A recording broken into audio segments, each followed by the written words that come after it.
When we do get to the question and answer portion of the program, please make sure you identify yourselves and the agency that you're with. Once again, even though you may have seen these folks throughout the season, it's best for our online viewers to know who's asking the question from the floor. Locker room will be open. Transcripts will be provided. And as soon as we get our head coach, we'll get the opening statement.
Coach, your opening statements. All right, I will. I'll make an opening statement quickly, and then if you could address all your questions to the players so they can get back and do the media, but also see their families. But we're ecstatic about surviving here, playing Virginia. We knew it was going to be a battle all the way down to the end. I was even dumb enough this morning to tell them about Ollie and Frazier and about how I watched that when I was a college student going over to Raleigh to is either Reynolds or Dorton Arena, I don't even remember, but how they just fought and fought and fought, and we thought it would be that kind of game because we have the greatest respect for Virginia's program. I think Tony is truly one of the giants, and he's getting bigger and bigger in the coaching profession, and what he's done with Virginia's program is just off the charts. But these guys right up here, I think they played their tails off today, and we're down 4. We held them scoreless for 4 minutes and 15 seconds, and we went up 4 during that time period. But the most impressive thing to me is I harped at halftime and the first TV timeout about turnovers, and we didn't have a single turnover the last 17 minutes and 53 seconds. And we did a nice job of getting the shots we wanted. We ended up shooting 51% for the game, and against their defense, that's pretty doggone good. So if you want to ask the players so they can leave, I'd appreciate that. Front row fellas to our left, right in front of you. For Marcus Paige, Adam Gold from the Fan in Raleigh. Your defense on Malcolm Brogdon, he's one of the best players in the league. He obviously was the ACC Player of the Year, and he's a strong guy. What were you thinking about and the assignment of guarding Malcolm? Yeah, well, he does so many things so well. He's such a complete player. Like you said, he's ACC Player of the Year. And he doesn't just rely on jump shots. He can get to the basket. He comes off screens. He's probably the best player in the country at reading off the ball screens and stuff. So I knew I had my hands full, but I just wanted to be there on every catch for him and make everything tough and contested. And I think I did a good job of using my quickness. And other than the one time he got me up on a pump fake, I think I was there for every shot he took. Guys, we'll stay in the front row in the blue shirt. Mike Barber, Richmond Times-Dispatch, for Joel or Brice. When they started missing all of those shots, they had a stretch where they missed 12 in a row. It seemed like your defense got even tighter. Did you get a boost by seeing them kind of struggle a little bit? I think so. We had them to where they were taking shots that they didn't want to take. Malcolm was going in and shooting fadeaway shots. And, that's what we wanted. And then also, I think we just picked up the intensity and got them out of what they wanted to do, and then we limit them to one shot. Guys, fourth row in the center, right on the aisle, red sweater. Joel, Scott Zalatorio, College Hoops Daily. After listening to all those amazing names of the first and second team all tournament, what does it mean for you to be the MVP? It means a lot. I put in the time and the work, staying after practice, shooting a lot of shots, and then it started over the summer where I dedicated my time to just shooting. And but like I told all the reporters, this isn't about me. It's about our team. We compete every day in practice together, and this is what we compete for. And we were able to come out here together and get this win. So, guys, our next 4 questions will come from the left side of the room, front row. Mark Carroll, ACCSports.com. Joel, there were a couple times tonight when you guys needed a basket and you sort of came up with as the guy to hit that big bucket. Is that a role you've kind of grown into this year, or have you always kind of been the guy who wants to hit that big shot? I think everyone would like to hit a big shot, but I just try to shoot it with confidence if I got the ball in my hand, and that's the reason I just hit those shots just because it was all about confidence and just using my instinct. And when the ball was in my hand, I was able to knock it down. And Coach tells us all the time, if you're gonna shoot the ball, put it in the basket. So. Guys, second row, far left. Brett Friedlander, Wilmington Star News. This is for Marcus and for Bryce. Have you guys ever cut down nets before? And as emotional as you guys were at Duke when you won the regular season championship, how much better is this? It definitely feels a lot better to be able to cut the nets down here and just be able to win it. Because, I mean, we've been in this situation 3 times, and we finally won it on the 3rd try. I mean, but it does feel a lot better to win it here than it did at Cameron. I'd like this win better. Yeah, I agree because, you can't cut the nets down on the road. And also, just to kind of silence the critics about the unbalanced ACC schedule, not getting a chance to play everyone twice, some games or some teams having more difficult ACC road than others. So to win outright ACC regular season championship and then to back it up by coming here and winning the tournament, I think kind of validates the season we've had. You guys ever cut down nets before, the two of you? No. I mean, in high school, I won a state championship, but that's not even close to this. First one. I'm keeping this. Guys, still to our left, standing against the wall there. John McCann with the Herald Sun in Durham. Guys, speak generally about playing Virginia's style, but still grinding it out. Yeah, okay, I got it. Yeah, Virginia, they play pretty much the opposite style of us. They're last in tempo, and they're pretty good offensively too. So it's hard. They don't just slow the game down to make it ugly. They slow it down because they're really effective at doing that. So to win playing their game, I think it was in the 50s and 60s. We talk about being able to win in the 90s and being able to win in the 50s, and we were able to do that today just by gritting it out and being tough defensively, and making the most out of our possessions. Like Coach said, when we stopped turning the ball over, I think we started getting a lot more chances at the rim, and our offense was a lot better because in a low possession game, if you turn the ball over, you're not giving yourself a chance. Still staying to our left, third row. Bob Holliday, WRL.com. Joel, you were actually a two-way star tonight. London Piranhas blitzed Miami last night with 5 3-pointers. Tonight he was 3 of 14. How did you do it? I just tried to stay connected to him. He tried to pass the ball off and then go fade off, and they had set a screen, and so I was just trying to get over that. And then, I kind of found myself getting caught looking down, when Gil got the ball, and then I realized, I got a 3-point shooter, so I tried to find him, and then when he shot it, I just tried to get a hand up and try to bother it. To our left, fifth row. Kip Coons with Raleigh News and Observer. For Joel, you had a lot of open threes 2 weeks ago in the game. What was, did you anticipate seeing the same kind of open shots today, and were you prepared for that? Yes, because they were doubling down on the post, which gave, they would have to rotate, and that would help the guys out on the wing. If we, move to the right spot, that gave an opening for our big man to see us. And I just tried to get to the right spot, and I was able to knock them down. Any other questions for our student athletes? We do have one over here to our left by the wall again. Yeah, Zach Boyer from the Washington Times. Bryce, they came at you guys in the paint pretty quickly early on. What did you guys do to back them away and get them away from the basket? Well, you gotta give these guys credit. I mean, those guys are really knocking down some big time shots for us. I mean, and kind of open it up for us. So, and then we try to run in transition. I got a layup on a transition outlet from Theo, and but really you got to give those guys the credit because they were really knocking down some big time shots for us. We're gonna go to the right here in the center aisle. David Glenn from the David Glenn Show on ACCSports.com. Marcus, you've talked about your 4-year journey. Can you describe just your mindset knowing that this was your last shot and you weren't even shooting well, and yet you did a whole bunch of other things to make sure you got this net on your way out the door? Yeah, it's been a long ride. It's been fun though, and this is what makes it all worth it. Is to have a team come together in my last year and work through a lot of adversity and become outright champions and then win the tournament, which we've had chances to do in the past couple of years when I've been here. But to finally get over that hump and win it and get a chance to celebrate and be with my team has been fantastic. And it's not about me at this point. It's never been about me, and I've always been a guy that just tries to lose myself into the game and do whatever I can to help the team.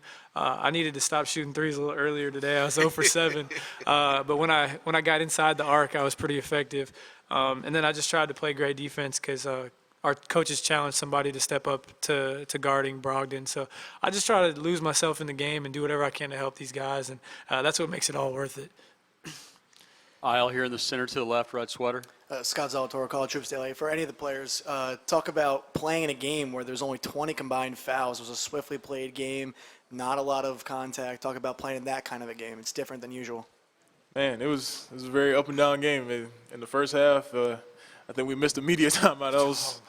I thought I was going to die there for a second. It was a little winded there, but I mean it's great to play a game like that. You'd rather have a game that's going up and down and not have a bunch of fouls where it's a bunch of stoppage of time and it's an ugly game when it gets like that. And that's the way Virginia wants to play, and we try to not foul. We want to be able to play defense with our feet. I mean, we did a great job of doing that tonight.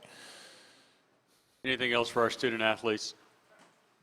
Gentlemen, you are excused. Thank you. Thanks. Good job, guys. You guys want to take these, Marcus? You need something, Joel, so you can remember? Yeah, take that. Thank you. Appreciate that. Questions for Coach? We'll start in the back. Okay. Coach Dave Preston, WTOP Radio. Virginia is known for leading the nation in defense, but it was your team defense that was the story this week. Last night against Notre Dame, again tonight. What was the difference for you guys defensively this week? Well, we've got good kids. I've been harping on, pushing them, cursing them, kicking them, pleading with them, begging with them all year long to understand how important the defensive end of the floor is. And we've gotten better defensively throughout the second half of the season. You can even go back to the first day we were here, which was, I guess we played Thursday. The last 6 possessions, the first half against Pitt, we were down and we got 6 straight stops and took the lead and then moved on from there. Against Miami, did the similar kind of thing the last 6 or 7 minutes of the first half and went on an 18-0 run. So I told them today that gave me confidence even more, and I hope that it gave them confidence. But when you're playing Virginia, no one can have any more respect for a program and a team and a coach than I do for their bunch. And I love the way they play. I love to go up and down the court, but that doesn't mean that's the only way to play basketball. And they're so efficient offensively, so we said we've got to try to cut down their easy ones, really make them work for it. I was really sad the last couple of years because Marcus Paige is one of the 5 best defensive players in our league. Everybody just wants to talk about him missing threes, but he has been a sensational defensive player for 4 years for us.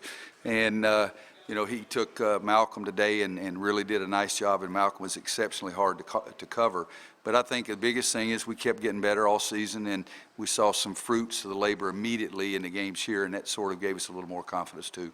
We'll stay back there standing up to your left. Coach Craig Heiss from AP Radio. What do you think, or how do you think this sets you up now going into the NCAA tournament momentum-wise and the way you played throughout this tournament? Coach Smith a long time ago said you build your momentum once you get into the tournament, and he's talked about each tournament individually. We've played pretty well the last 5 of the last 6 years we've been in this tournament, but we haven't been able to finish it off. And so I'm hoping this will even give us some more confidence. We're going to go back and take a couple of days off and rest and relax and talk a little bit about what we're going to do and what we need to do, and then try to start everything over again. But I've been very fortunate to coach these kids and see what they've been able to accomplish the last 7 days. You win at Cameron, and then you come down here and win 3 games against all 4 teams. I think we're ranked teams. Or a very good team, so I'm really pleased for them and with them too. We're going to start a big swing on the left side. We'll start in the front row. Coach Adam Gold from the Fan in Raleigh.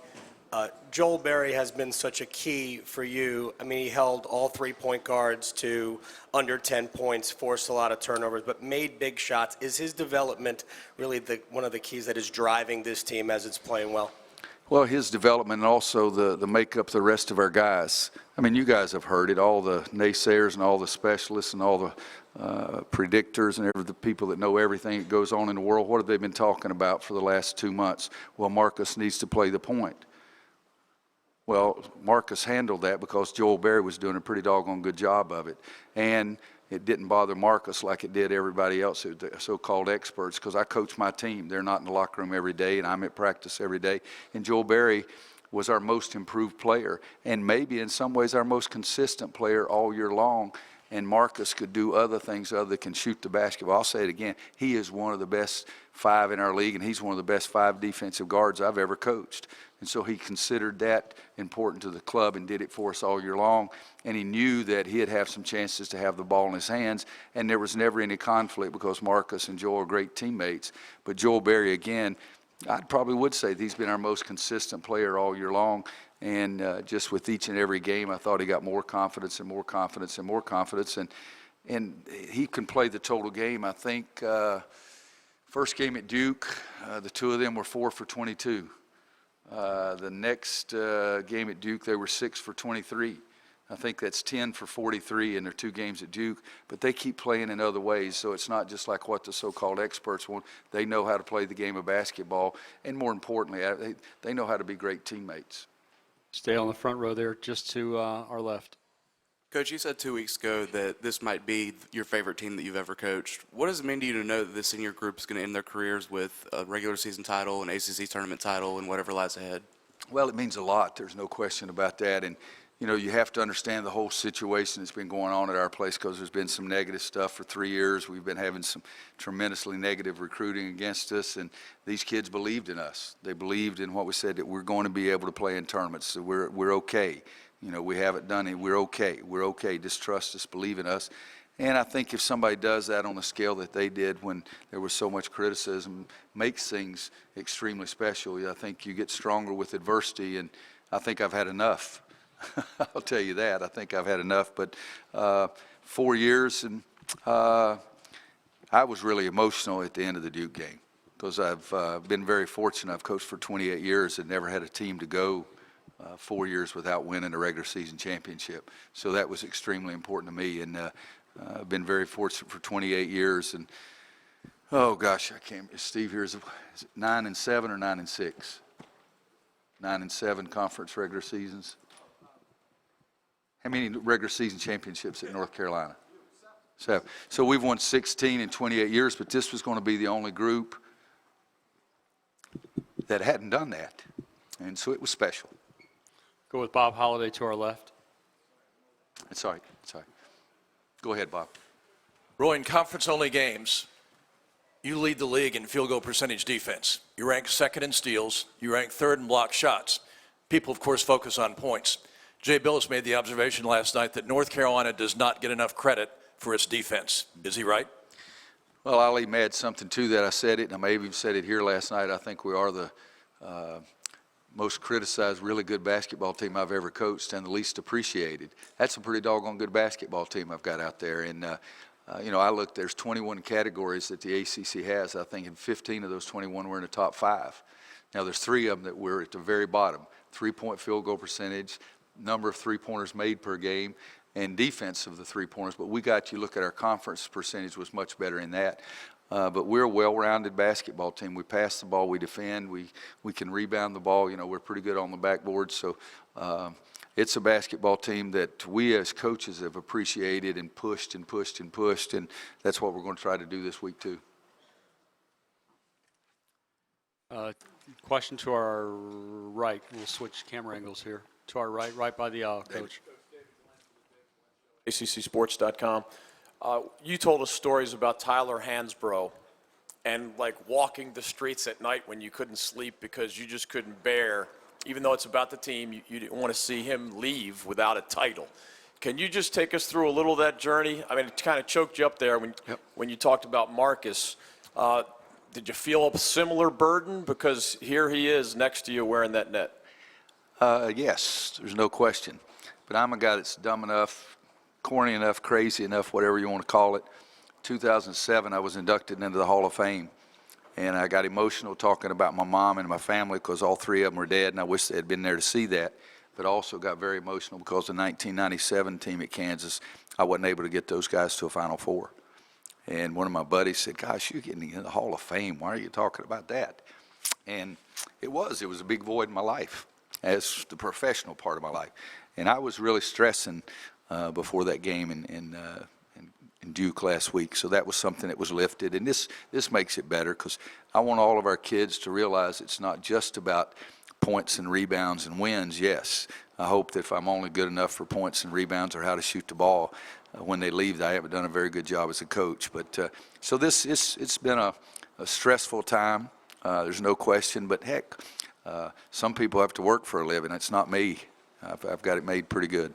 Thanks, Dave. Far left, about the fifth or sixth row. Yes, Kip. Kip Coons for the Raleigh News and Observer. Roy, had you known going into the game you would have only 3 3-pointers, only 5 offensive rebounds, and 6 fast break points, and get out-rebounded by 8, what would you have thought of your chances of winning this game? 0. You know, and it's so crazy. We played Notre Dame at Notre Dame. They were 3 for 18. We shot 50%. We out-rebounded them, and we lost that game. So I said at a press conference this week or one of the last 2 weeks, the game of basketball is pretty simple. Put the ball in the basket more, but it's extremely complex how you get to that and how you stop people from doing it. Do you play the screen on the ball this way or that way? Do you rebound this way or that way? Do you front the low post? Do you double the post? There's so many little intricate things that are involved in a philosophy and a style of play that helps you win. And it's hard for people to understand if you haven't really spent a lot of time in the game either coaching or playing, because people tend to simplify the game even more. But there's a lot of things that goes in. But, you know, the guy that talks last makes the statistics win. You know, and I think that's something we always have to understand. Back to Bob Holliday. Coach, I wanted to ask you about 2 plays by Justin Jackson. It's a 2-point game. He gets an offensive rebound, makes a reverse layup. Virginia only allowed 5 offensive rebounds all night. A couple possessions later, he intercepts a pass, goes down and dunks it, and, you know, they don't allow a truckload of transition either. The stat sheet says he had 6 points. Was his role in this game, how much larger was his role in this game than 6 points? Well, you know, he was, I think he was 0 for in the first half. I don't think he'd scored at first half. And we challenged him one time to do a better job defensively.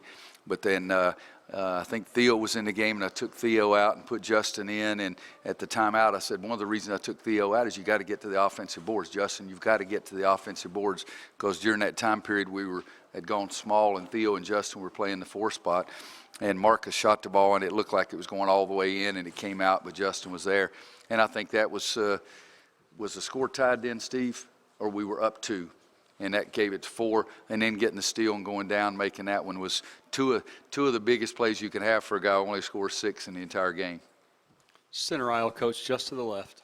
Hey, Coach, Scott Zalator from College Hoops Daily. Talk about playing in a game where there's only 20 fouls called. Talk about coaching a game that's so swiftly played. Well, I like it swiftly played, and by the end of this press conference, I want to know everybody's freaking name in here with all the questions. So we could speed this sucker up. It'd be better for all of us, too. But, no, I like the game that goes up and down. There's not a lot of fouls called. You know, I think I disagreed with maybe 2 calls the whole day. You know, I tried to focus on how we were playing. So to me, I love the game being played that way. And Virginia's really good defensively, and they're really tough. But when they're physical, it's not physical in a dirty way or cutting off any cuts or anything like that. And that's the way we try to play too. But I enjoyed the tempo of the game. I would have liked it going up a little bit more and down, that kind of thing. But I tell our guys, and Marcus said this, I tell our guys all the time, I like to win in the 80s and 90s, but we have to be able to win in the 50s and 60s. Last question, Coach. All right. Just behind Bob Holliday. Right back here, Coach. Okay. David Steele from the Sporting News. Yes. Does it mean anything to you and to this team how important is it that you are probably going to get a number 1 seed tomorrow? And the second part of it is, do you think Virginia deserves one as well? Well, I do believe that Virginia deserves one as well. I really do. They've had a big-time run this entire season. I think we're one of the top 4 teams in college basketball. I really believe that. If we get a number 1 seed, my guys will be happy about it. We'll have some brownies and strawberry shortcake and banana pudding at my house tomorrow and watch it. Wicked Wanda will do some cooking, so it'll be good. The team will be over there, and we'll enjoy that moment. I've been fortunate. We've won the NCAA in 5 and 9, and I guess both those times we were number 1 seeds, but my teams have taken me to 5 other Final Fours, and we were not always 1 seeds, but there's no question that that makes you feel good about what you accomplished. Coach, guys, thank you very much. Next time I see you on the street, I'll call you by your first name. Yours too? Yeah, I'll take mine.